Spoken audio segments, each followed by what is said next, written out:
Here's something most learners don't realize. When you say, I want a coffee in English, many native speakers hear it as demanding, even rude. Wait. Really? I say I want all the time. I thought it showed confidence. Exactly. That's the trap. And in just a few minutes, Leo, you're going to try saying something the way most learners do. And I'm going to show you the one word change that makes you sound instantly warmer. It's so simple, you'll be amazed you never noticed it before. I am so ready for this. Let's jump in. Hey everyone, welcome to Speak Like a Native. I'm Maya. And I'm Leo. Let's get into it. And Maya, I have to say, this topic hits home. I moved to the US 3 years ago, and I still feel like I sometimes rub people the wrong way without meaning to. That's so common. And honestly, it's not your fault. Most English textbooks teach you direct language.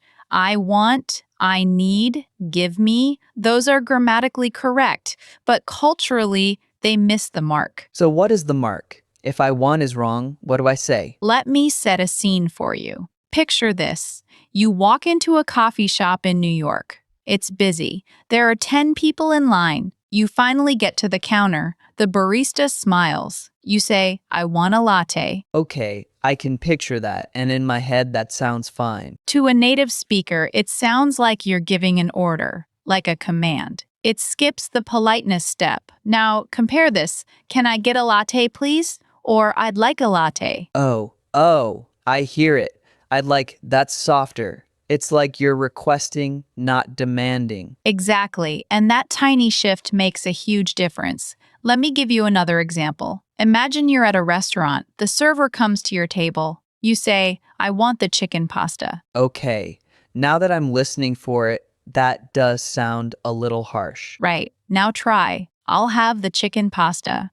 Or, could I get the chicken pasta? I'll have the chicken pasta. That sounds natural. I've heard that in movies. Because that's what natives say. And this isn't just about restaurants. Think about any service interaction.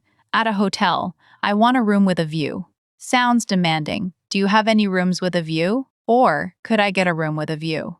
Much better. Okay, so what's the pattern here? It feels like we're adding extra words like could and please and I'd like. You've got it. English, especially American English, in service settings, values indirectness. We use questions to make requests. It creates a feeling of mutual respect. Like, I'm not ordering you around, I'm asking for your help. That's so different from my native language. In Hebrew, being direct is a sign of honesty. If you're indirect, people think you're hiding something. And that's the cultural clash. Many languages value directness. Arabic, Hebrew, German, Russian, these languages reward being straightforward. But in American service culture, indirectness is a form of kindness. So let me see if I can practice this. Imagine I'm at a deli counter. I want a sandwich with turkey and cheese. How should I say it? Great question. You could say, could I get a turkey and cheese on wheat bread? Could I get a turkey and cheese on wheat bread? Perfect. Now add one thing. At the end, say please, not at the beginning, at the end. Could I get a turkey and cheese on wheat bread, please? That's spot on. Native speakers put please at the end of requests more often than the beginning. It sounds more natural. Huh, I always said please, can I have at the beginning. That's not wrong. It's just less common in everyday speech. Now, Leo, let me ask you something. What if you need help in a store? You can't find something. I'd say, where is the milk? Okay. Native speaker hears that and thinks, a little abrupt. Try. Excuse me, do you know where I can find the milk? Excuse me, do you know where I can find the milk? That sounds like I'm asking for help, not demanding information. Yes. And that's the whole principle. We're switching from statements to questions, from commands to requests, from I want to, could I get. I want to try one more. Let's say I'm at a friend's house. They offer me a drink. I say, I want water. Okay, now that one at a friend's house is a little different. With friends, you can be more direct. Still, a better choice is water would be great or I'll take water. Water would be great. That feels polite but not stiff. Exactly. And that's the nuance. The closer the relationship, the more direct you can be. But when you're unsure, lean towards softer language. Maya, I have to ask, does this apply to phone conversations too, like calling a doctor's office? Great question. Yes, even more so, because on the phone there's no body language to soften your words. So your words have to do all the work.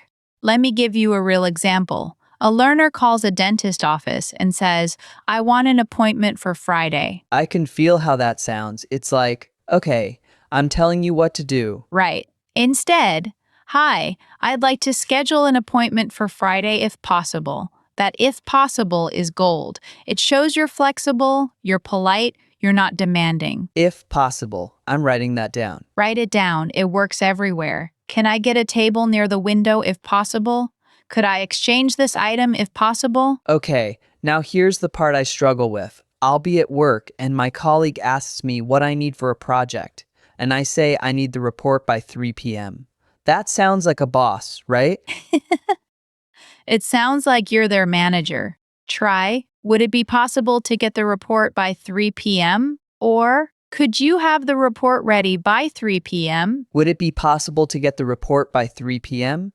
That sounds like I'm asking a favor, not giving an order. And that's the key. Even when you have authority, indirect language builds better relationships at work. So what about email? I write emails in English every day. Emails are even trickier because tone doesn't carry through text the same way, so you have to be extra careful. Example, I need you to send me the files. That sounds harsh. Could you please send me the files when you get a chance? Much better. When you get a chance. Another golden phrase. Exactly. You're acknowledging they're busy, that you respect their time. This is changing how I think about English. It's not just vocabulary, it's relationship. That's the deepest insight. Language is a relationship tool. Every choice you make signals something about how you see the other person. Direct language says, I'm above you. Indirect language says, we're equals. Okay, I want to run through a full scenario. Let's say I walk into a coffee shop in Chicago.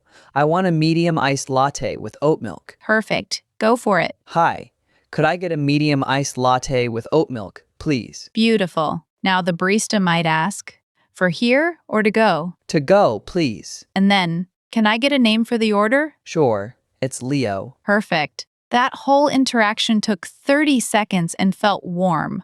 Now do the same scenario with I want. I want a medium iced latte with oat milk. That sounds like I'm annoyed or something. Exactly. And the barista didn't do anything wrong, but your language makes it seem like you're unhappy. So here's my big takeaway. Switch I want to, could I get, or I'd like. And add please at the end. You've got it. And for homework, I want you to practice this in 3 real situations this week. Ordering coffee, asking a coworker for something, and calling to make a reservation. I can do that. I'm actually excited to try it. Good. And here's one last tip. If you're not sure what to say, start with excuse me and then ask a question. Excuse me, would it be possible to? That buys you time to think, and it's polite. Excuse me, would it be possible to? That's my emergency phrase. Perfect. And for our listeners, I have a challenge. The next time you're in an English-speaking situation, catch yourself before you say I want. Take a breath and use one of our softer phrases. You will feel the difference in how people respond. That's the real test. Not memorizing words, but changing habits. Exactly. And remember, the goal isn't to be perfect, it's to be warm. To connect. English is a tool for building bridges, not walls. All right, everyone. Thank you for listening to Speak Like a Native. If this episode helped you, share it with a friend who's also learning English. And subscribe so you don't miss our next episode. We're diving into small talk next time. What to say when the conversation goes quiet. Oh, I need that. See you next time. Until then, happy practicing. You've got this.